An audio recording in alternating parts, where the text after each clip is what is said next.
Quand on lit des comics, on accepte sans rechigner qu'un homme exposé aux rayons gamma puisse se transformer en monstre vert à la force colossale quand il se met en colère. Aussi idiot que cela puisse paraître, nous qui passons notre temps à critiquer tout ce qui nous passe sous le nez, acceptons, sans même douter un seul instant, que l'existence de tels personnages soit présentée comme véridique dans les pages des comic books. L'univers des super-héros possède cet avantage de ne s'attacher à la réalité scientifique que très rarement, voire jamais. Une fois qu'on a accepté ça, pourquoi s'arrêter à l'homme? Si un être humain peut obtenir des super pouvoirs grâce à la morsure d'une araignée radioactive, que se serait-il passé si cette fameuse araignée avait mordu un chien plutôt qu'un binoclard? C'est sûrement en partant d'une idée de ce genre, même si Spider-Man n'existait pas encore à l'époque, que AlphaGo, spécialiste des animaux au style cartoonesque, a créé Atomic Mouse en 1953. Enfant d'immigrés d'origine italienne, AlphaGo est le frère de Vincent Fago, qui a entre autres travaillé sur les cartoons de Popeye, Betty Boop et Superman, et a été éditeur en chef chez Timely Comics, futur Marvel, entre 1942 et 1945. Atomic Mouse acquiert ses pouvoirs, similaires à ceux de Superman,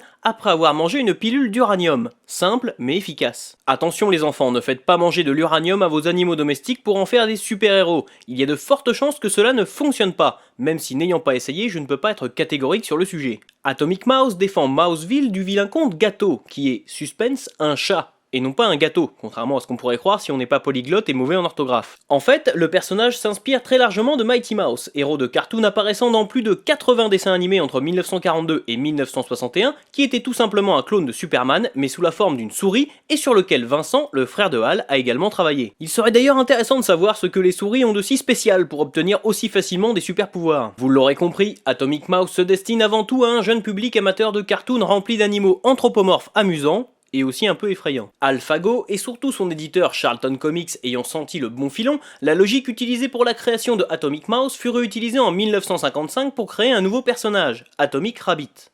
En effet, si ce qui est valable pour l'homme l'est aussi pour la souris, il n'y a pas de raison que ça ne marche pas sur un lapin, qui plus est un lapin affamé qui tombe par hasard sur une carotte radioactive. Si, je vous jure que c'est comme ça que ça commence. La série sera plus tard renommée Atomic Bunny, avant que le personnage ne tombe dans l'oubli au début des années 60. Troisième personnage créé par AlphaGo, Atom the Cat. On prend les mêmes et on recommence, un chat irradié se retrouve affublé d'une cape et part sauver le monde.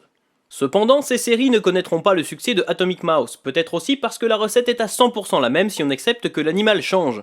Ce qui est un peu léger. En fait, vous l'aurez compris, si AlphaGo est un maître des funny animals, il s'est principalement contenté de prendre des concepts déjà existants et de les mettre à sa sauce en ne changeant pas grand chose. Pour preuve, son autre série à succès, Timmy the Timid Ghost, n'est autre qu'un clone de Casper le gentil fantôme. On peut également en déduire que déjà en 1950, certains éditeurs manquaient cruellement d'originalité, cherchant juste à copier ce qui marchait déjà, les auteurs n'ayant pas d'autre choix que de suivre s'ils voulaient être payés. Bien sûr, il faut relativiser, le public visé est jeune et le comic book était considéré par beaucoup comme un magazine que l'on jette après lecture, un geste qui fait froid dans le dos, même quand on parle d'un lapin avec une cape. Merci d'avoir regardé cet épisode de Héros du Placard, n'hésitez pas à partager la vidéo sur les réseaux sociaux si elle vous a plu, vous pouvez retrouver l'émission sur Facebook et sur lescomics.fr et n'oubliez pas de vous abonner à la chaîne pour ne pas rater la prochaine.